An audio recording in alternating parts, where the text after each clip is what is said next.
1 litre তেল ভাই এতে তো এক গুড়িও দিতে পারি না, বাড়ি করে তো না খাইয়ে মরণের ভাব হয়েছে আর কি মানুষের। হ্যাঁ, রেন্টে গাড়ি চালাই। 1 লিটার তেল দেয় যে সকাল 8টায় খারাইছে, এখন বাজে 10টা, এখন তারি পাইনি, 2 ঘন্টা ধরে দাঁড়ানি। 8টায় আইছি আর এখন বাজে 9টা 48। এই পামু এখন। দেবে কত লিটার? 1 লিটার। 1 লিটারের জন্য কয় ঘন্টা? এই 2 ঘন্টা প্রায়, 10 মিনিট বাকি আছে। বিভিন্ন জায়গায় সড়কে 1 থেকে 150 পেট্রোলের অবৈধ দোকান ছিল, যারা তেল ওই ট্যাঙ্কার দিয়ে রাখতো, খুলনা থেকে আনতো, জালকাঠি থেকে আনতো টেলারে। দেখা গেছে সপ্তাহে এখানে 60 ব্যারেল 12,000 লিটার বা 15,000 লিটার তেল লাগবে। দৈনিক 2 লিটার তৈল হলে মোটামুটি কথা চলতে পারি আমরা। একটা তৈলের জন্য 60টা থেকে দাঁড়াইছি, এখন পর্যন্ত তেল পাইনি আমরা। বিভিন্ন দোকান থেকে দিত, সেই দোকান থেকে যে আমরা দেখুন তৈল পাচ্ছি না, সেইগুলাই অথরাইজ ডিলার, তারা দেবে কিভাবে? এই চাপ তো তারা সামলাইতে পারে না। চাহিদা তো ভাইয়া আসলে তেল তো পরিমাণ লাগে দৈনিক 3টা 4টা, কিন্তু এখন এখানে একটা দেয়, তারপরে আধা ঘন্টা 1 ঘন্টা দাঁড়ায় থাকি। আজকে 7:30টার সময় আসছি আর এখন প্রায় বাজে 10টা, এখনও তেল পাইনি। আর পাওয়ার সম্ভাবনা আছে কিনা জানিও না ভাইয়া। এখন তেল নাই, যুদ্ধ চলতেছে, তেল ছাড়া এভাবে কীভাবে আমরা চালাইতে পারি বলেন? তাদের অবস্থা খুবই খারাপ। তাদের যে দিনমজুরের যারা যে কাজ করবে, কাজের মতো এখন পর্যন্ত টাকা ইনকাম করতে পারে, তারা বাজার করবে কি দিয়ে আর খাবে কি? হ্যাঁ, অবশ্যই পারবে। এরকম তেলের সংকট হলে অবশ্যই পারবে। তারা রেন্টেকার যারা আছে তারা করবে কি? খাবার তো খেতে হবে, চাল তো কিনতে, বাজার তো করতে হবে। প্রতি সপ্তাহে 1 লক্ষ লিটার তেল দেয়, কিন্তু সেই তেলটা তো ডিলার পায় না।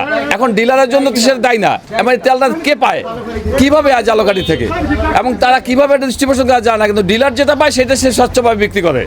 আইন শৃঙ্খলা বাহিনীকে যে পাথরঘাটেও কিছু কুচক্রী মহল আছে, তৈল কালোবাজারি করে এবং তৈল রিজার্ভ করে তৈল বেশি দামে বিক্রি করে। এবং আমি আইন শৃঙ্খলা বাহিনী হার্ডলাইনে যদি এটা তদন্ত করে তাহলে এটা বাইরে আসবে। তাই খুঁড়ছে তেল দিয়ে আগে পারে, ট্রলারও দেবে কীভাবে? আমাদের একটা ট্রলারের তেল তৈল লাগে 20 ব্যারেল, 25 ব্যারেল, 15 ব্যারেল, 10 ব্যারেল, সে পায় 30 ব্যারেল মোট। এটা তো 1টা 2টা বোটের হয় না, হ্যাঁ 2টা বোট পারে না।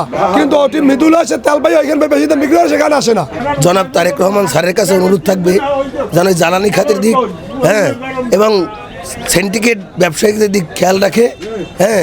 আর আমরা এই ফারুক ব্রাদার্স প্রত্যেক গাড়িতে 1 লিটার করে আমরা তৈল দিতেছি, যার মূল্য হলো 125 টাকা করে আমরা নিতেছি। লাস্ট সপ্তাহে ডিজেলের যে অবস্থা, যে ডিজেলের জন্য মাছ ধরতে যাইতে পারছেন না জেলের, এইটার যোগান আমি দিই না। আর আমি হয়তো 2-1 ব্যারেল খুচরো বিক্রি করি। এই তেলগুলা জালকাঠি থেকে আনে এই পাথরঘাটার ব্যবসায়ীরা। যদি আপনি পার্টিকুলার নাম চান আমি দিতে পারি।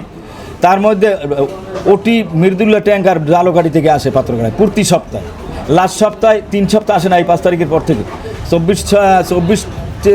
24 তারিখ মার্চ মাসের 24 তারিখ আসিয়া 475 ব্যারেল আমরা খরচা হিসাব পাইছি। পাথরঘাটা 475 ব্যারেল 1 লক্ষ লিটারের কাছাকাছি। এই তেল তারা পাথরঘাটা দোকানদার, আড়তদার, ট্রলার মালিক এদের দিয়ে গেছে। 31 তারিখ আসে না, এই মঙ্গলবার। আমি 30 তারিখ সোমবার দিন ওই সপ্তাহে আমি 3000 লিটার ডিজেল পাই, এই 6000 লিটার ডিজেল, 3000 লিটার পেট্রোল পাইলাম। এখন এই 6000 লিটার ডিজেল দিয়ে আমি 1 ব্যারেল 2 ব্যারেল এবং খুচরা মার্কেটে দাম বেশি বাড়াই দিয়েছে অসাধু যারা আছে। আমি এখানে খুচরা বিক্রি করতে গেছি, এবারে 200 লিটার পর্যন্ত দিছি, 2 ব্যারেল পর্যন্ত দিছি। আমি পাইছি 6000 লিটার, এইটার দিয়ে আমি খুচরা বিক্রি করতে গেছি। কিন্তু ট্রলার যদি সাগরে যাইতে না পারে, তেল না পায়, দাম বৃদ্ধি করে, এর জন্য আমি কি দায়ী?